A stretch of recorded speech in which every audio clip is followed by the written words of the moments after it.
Hmm.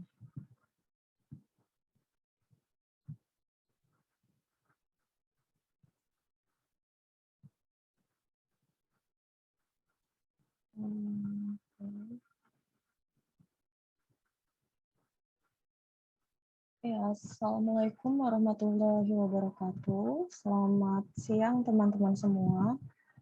Terima kasih atas kehadirannya pada seminar kali ini. Perkenalkan, saya Tiara Kirana. Pada kesempatan hari ini saya akan membawa tema mengenai pembiayaan perdagangan internasional. Baik, langsung saja untuk mempersingkat waktu juga. Apa itu pembiayaan, perdagangan pembiayaan, atau yang sering disebut dengan trade finance. Trade finance adalah suatu fasilitas dari bank yang membantu pemilik bisnis dalam mengelola proses jual beli dalam negeri ataupun ekspor impor mancanegara bersama mitra bisnis masing-masing. Harapannya adalah menciptakan kelancaran transaksi ekspor dan impor. Oke, selanjutnya apa sih manfaat dari trade financing ini?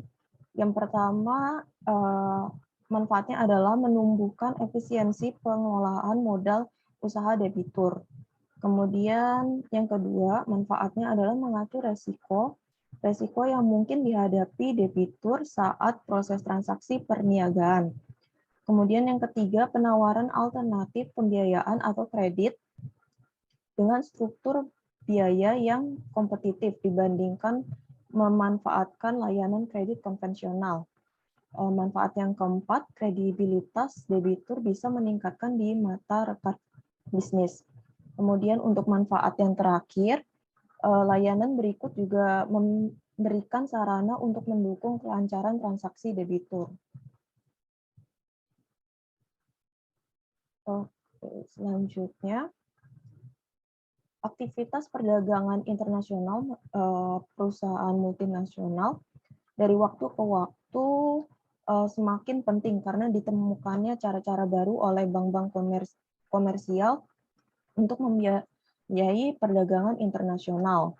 Peranan bank-bank komersial ini dalam membiayai perdagangan internasional memiliki posisi yang penting karena adanya komplikasi-komplikasi tambahan yang terlibat, diantaranya yang pertama, sebuah perusahaan eksportir mungkin mengkhawatirkan kemampuan perusahaan importir untuk melakukan pembayaran. Kemudian yang kedua, meskipun importir cukup kredibel, pemerintahnya mungkin menerapkan sistem kontrol devisa yang melarang pembayaran kepada eksportir.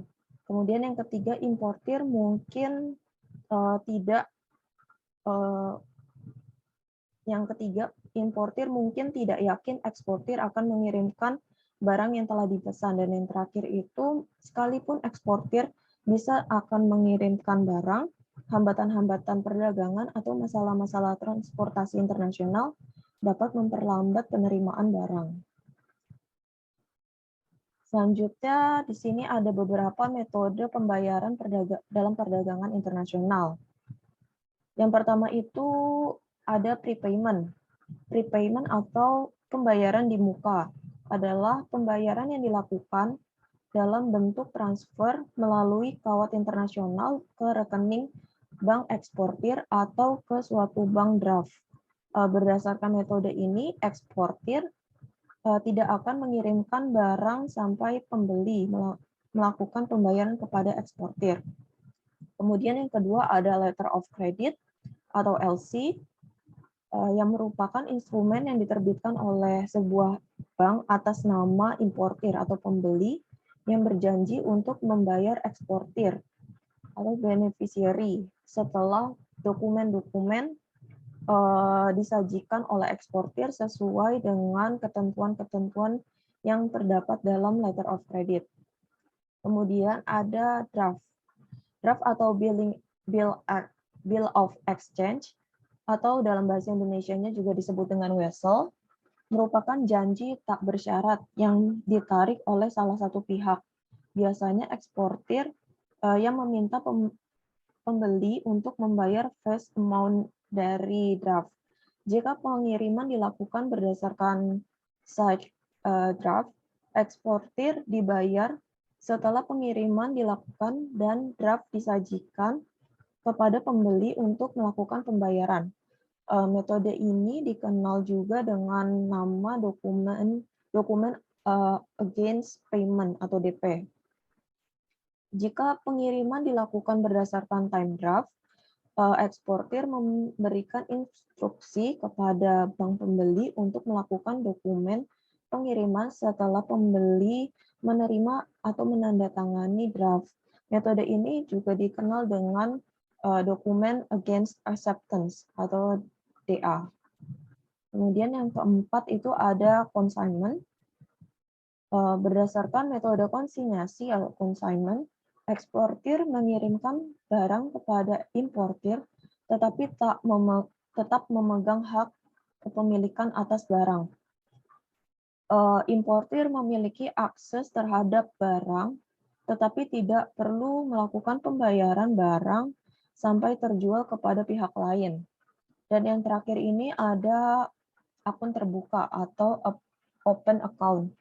Open account merupakan kebalikan dari metode prepayment, di mana eksportir mengirim barang dan mengharapkan pembeli untuk melakukan pembayaran sesuai dengan syarat-syarat yang disetujui bersama.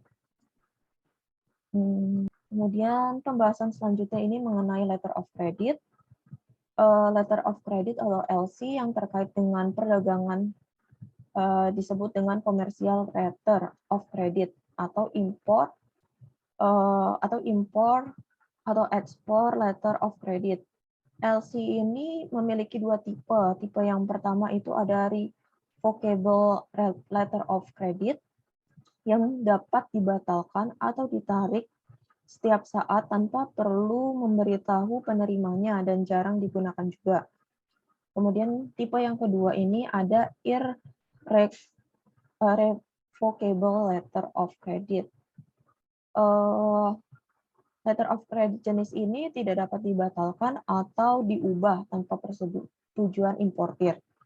Kemudian ada beberapa jenis LC yang digunakan untuk membiayai perdagangan. Yang pertama ini ada standby LC, yang merupakan dokumen yang digunakan untuk menjamin pembayaran kepada eksportir. Kemudian ada transferable LC, yang merupakan dokumen yang memungkinkan penerima pertama dari standby LC untuk mentransfer sebagian atau seluruh LC awal kepada pihak ketiga. Kemudian yang terakhir ini ada assignment of proceeds, yang merupakan metode pembiayaan untuk transaksi yang melibatkan perantara. Kemudian di sini juga ada pembahasan mengenai bankers acceptance yang banyak dibahas dalam perdagangan internasional. Di sini ada pembahasan mengenai bankers of acceptance. Bill of exchange atau time draft dibuat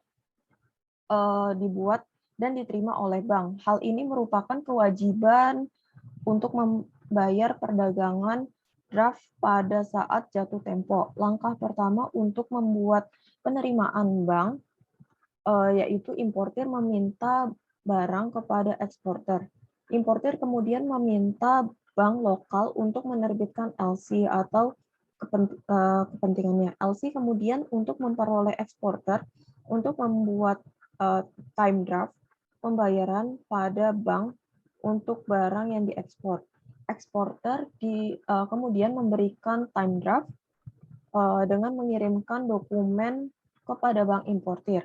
Bank importir kemudian menerima draft tersebut lalu membuat penerimaan bank. Apabila eksportir tidak mau menunggu sampai tanggal tertentu untuk menerima pembayaran, dapat meminta penerima bank dijual pada pasar uang. Dengan begitu eksportir akan menerima dana lebih sedikit dan menjual penerimaan bank daripada eksportir harus menunggu untuk menerima pembayarannya. Kemudian untuk pembahasan selanjutnya, di sini juga banyak dibahas mengenai working capital financing, eksportir dapat memperoleh pembayaran secara langsung dari bank, sedangkan pada importir dapat menunda pembayaran hingga tanggal yang telah ditentukan di kemudian harinya.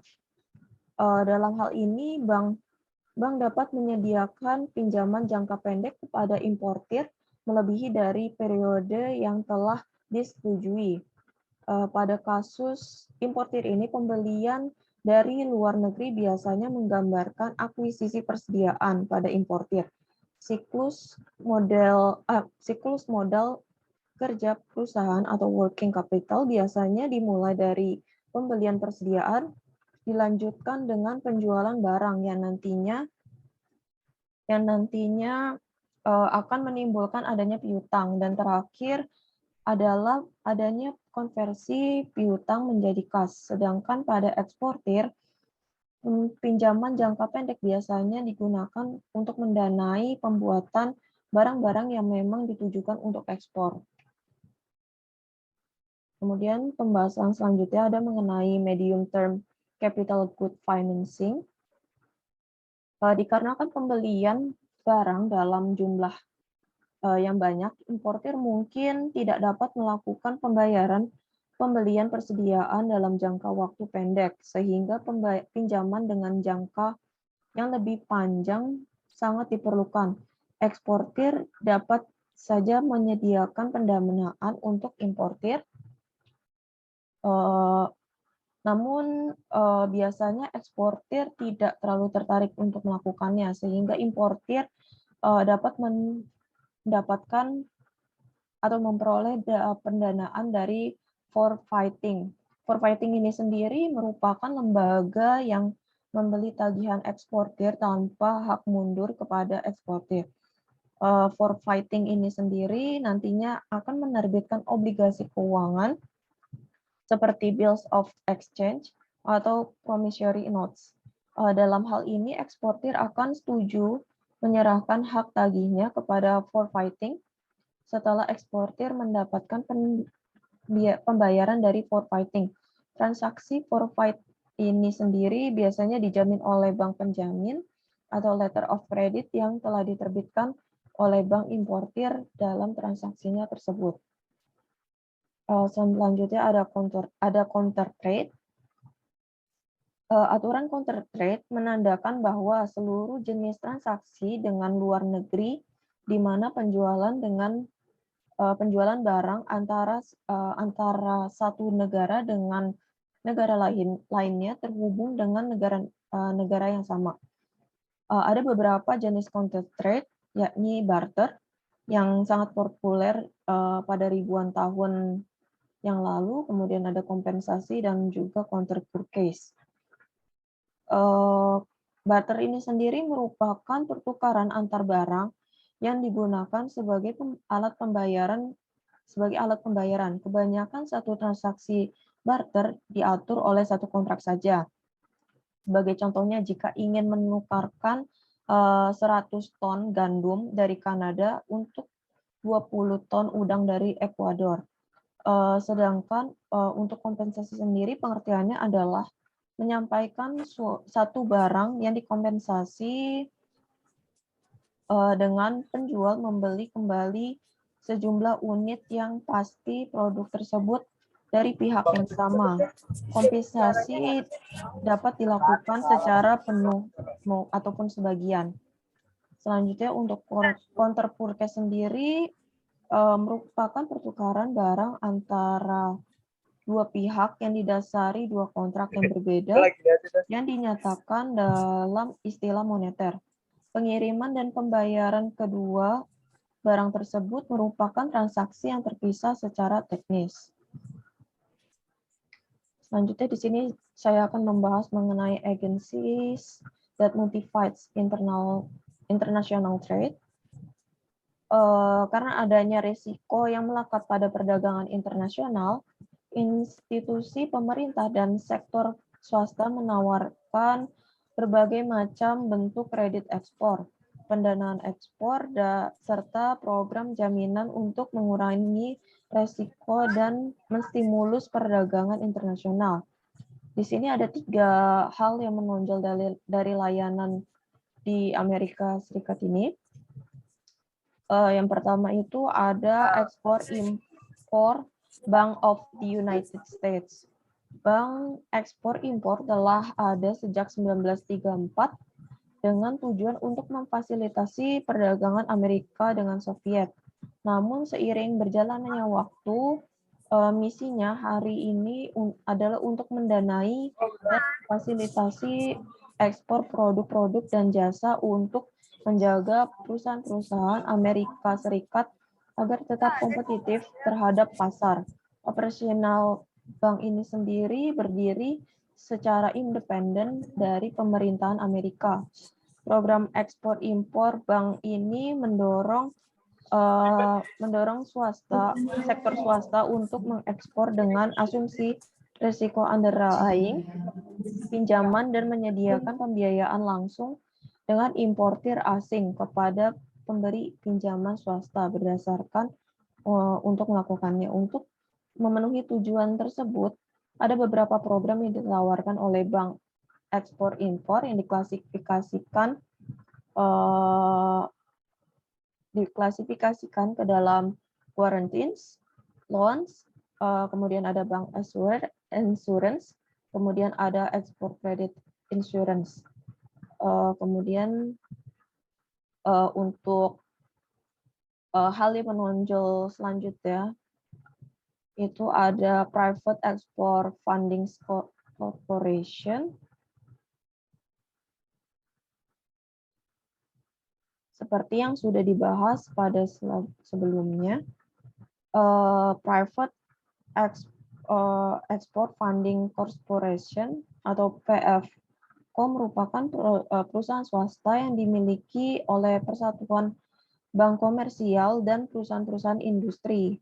PFCO menyediakan pendanaan jangka menengah dan jangka panjang dengan bunga tetap untuk mendanai pembeli dari luar negeri. PFCO ini sendiri biasanya mendanai proyek yang besar seperti pendanaan pesawat terbang, peralatan generator listrik, dan lain-lainnya, sehingga pinjamannya bisa berkisar antara 5 sampai 25 tahun.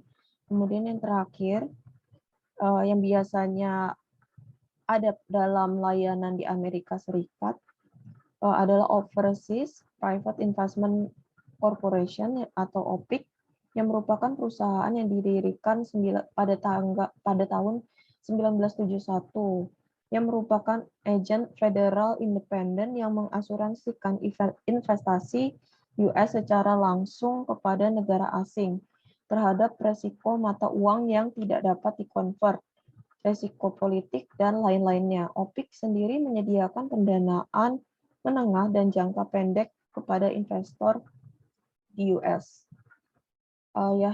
Mungkin sekian pembahasan materi mengenai pembiayaan perdagangan internasional ini sendiri. Mungkin jika dari teman-teman ada yang ingin bertanya, dapat waktu dan tempat dipersilakan. Izin bertanya, Mbak. Oh ya, silakan. Dengan Mbak siapa?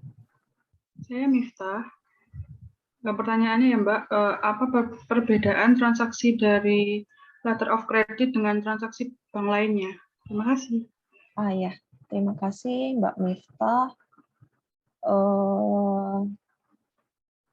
Mungkin saya langsung jawab aja ya.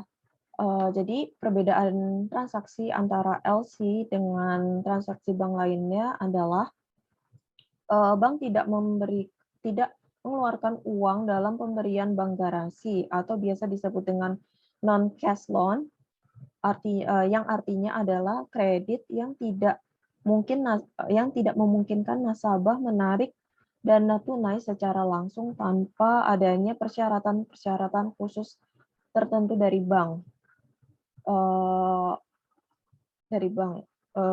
Seperti contohnya LC dan juga bank garasi. Sedangkan dalam pemberian kredit bank mengeluarkan uang atau biasanya disebut dengan cash loan.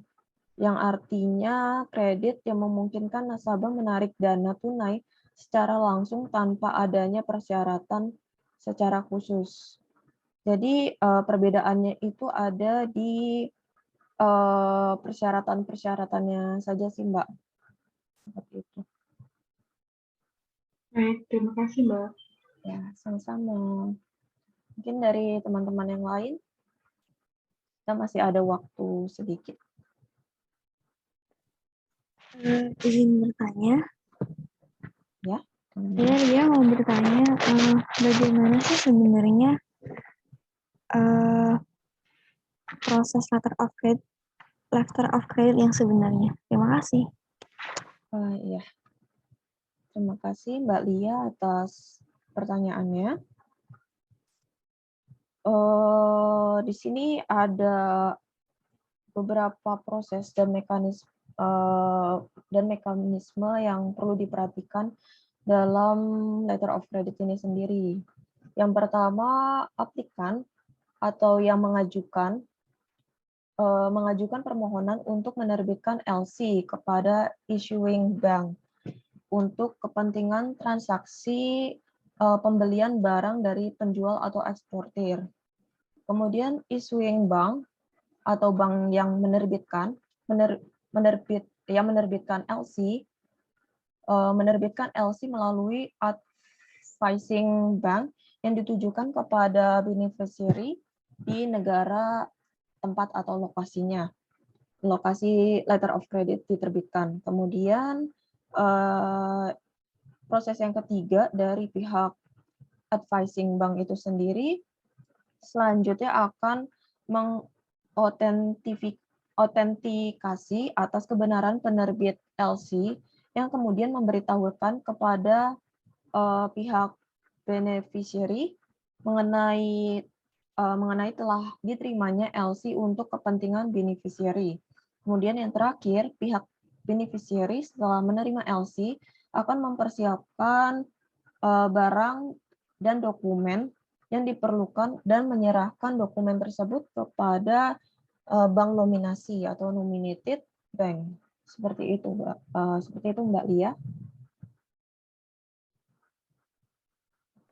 Ya, sangat jelas sekali. Terima kasih atas jawabannya. Ya, sama-sama Mbak Lia. Mungkin baik.